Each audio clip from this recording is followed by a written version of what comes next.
Air ini dipompa dari bawah tanah sehingga dapat mengalir ke tangannya. Untuk memahami prinsip fisika dari aliran air ini, mari kita perhatikan penjelasan berikut. Pada pembahasan kali ini, kita akan mempelajari fluida dinamik atau fluida yang bergerak.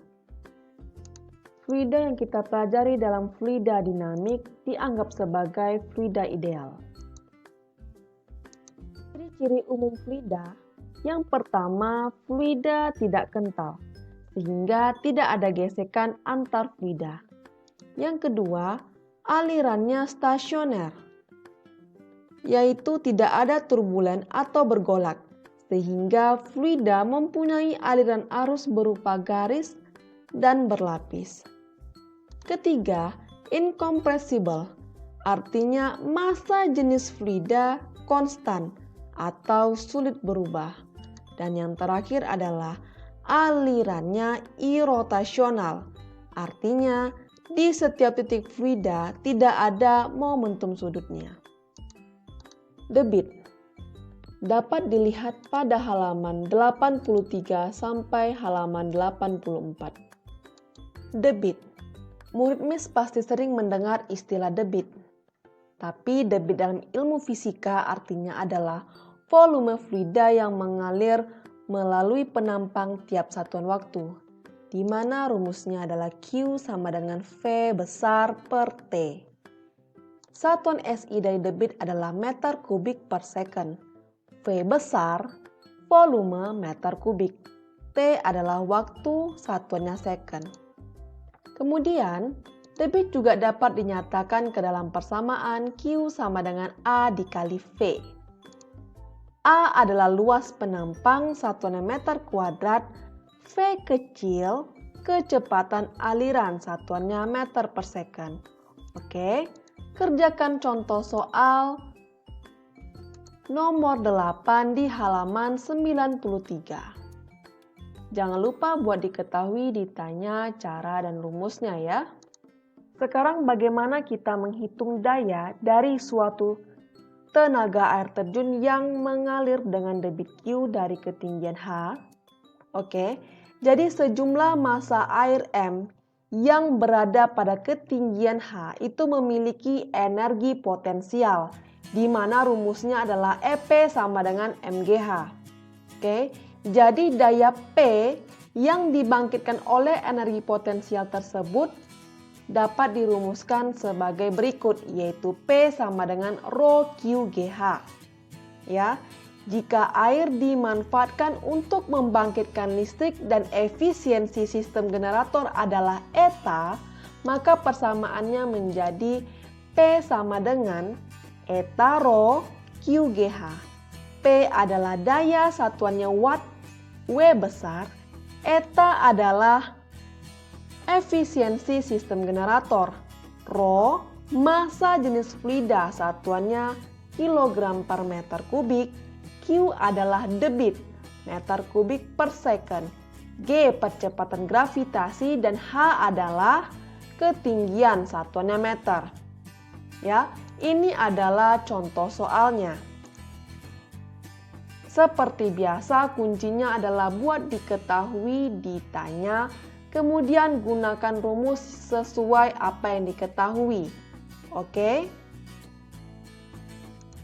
Persamaan kontinuitas. Oke, murid MIS masih dapat melihatnya di halaman 83 sampai halaman 84. Gambar ini memperlihatkan fluida yang bergerak melewati pipa, tapi dengan luas penampang yang berbeda. Ya, kita bisa lihat di A1 dan A2 luas penampangnya berbeda ya. Tapi debit yang melewati kedua luas adalah sama. Sehingga persamaannya adalah Q1 sama dengan Q2 atau A1 kali V kecil 1 sama dengan A2 kali V kecil 2. Ya. Jadi persamaan ini sering disebut adalah persamaan kontinuitas. Ya, silakan kerjakan soalnya di halaman 92 nomor 3. persamaan Bernoulli, murid Miss dapat melihat pada halaman 84 sampai halaman 85. Seorang peneliti yang bernama Daniel Bernoulli, dia membuktikan bahwa pada aliran fluida di dalam pipa, tekanan fluida paling besar adalah pada bagian yang kecepatan aliran fluidanya paling kecil. Dan tekanan paling kecil adalah pada bagian yang kecepatan aliran fluidanya paling besar.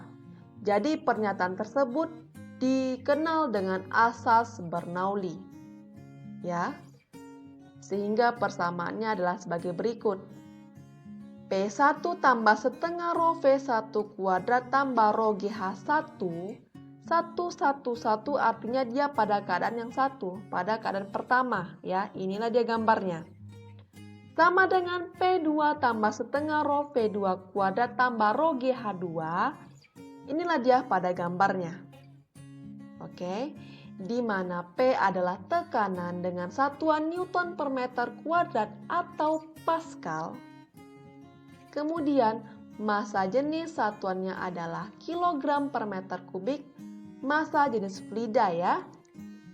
Dan meter per second adalah satuan untuk V, kecepatan ya, kecepatan 1 atau kecepatan 2 ya.